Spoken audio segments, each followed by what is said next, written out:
So ayan mga par, tingnan natin kung magkano kinita natin sa Foodpanda. Okay, let's go! So yan, ito nga pala yung pinakaunang booking natin. 104 nga pala yan par, may tips na 20. At ito ay gagamit tayo ng bangka para tayo mabilis dumating. So yun, nandito na tayo sa vendor.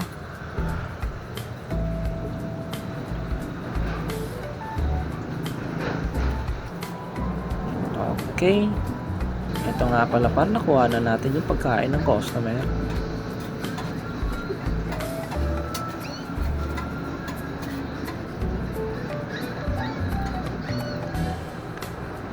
Ganito nga pala yung step sa pag-deliver mga par.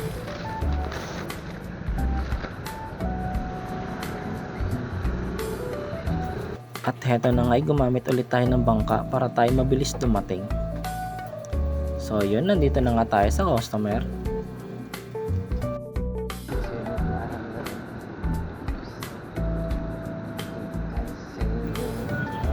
At heto nga pala para ay pinaiwan sa atin yung pagkain ng customer sa table.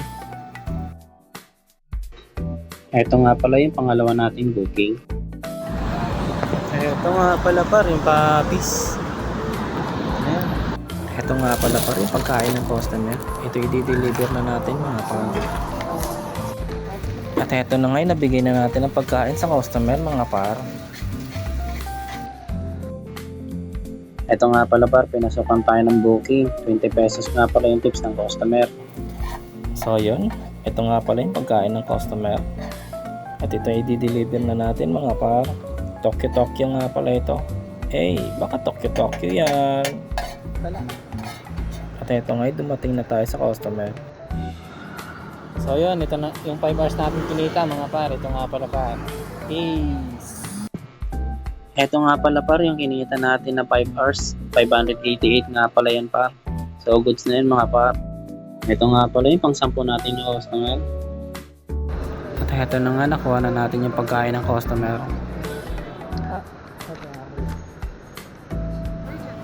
At ito nga para par, binigay pala sa atin ng sukle na 23 pesos. At ito nga pala par, yung pangmalakasan natin milk tea. Hey, baka milk tea yan. At heto na nga pala ang kinita ko sa 10 hours mga pa, 1,062 nga pala yan.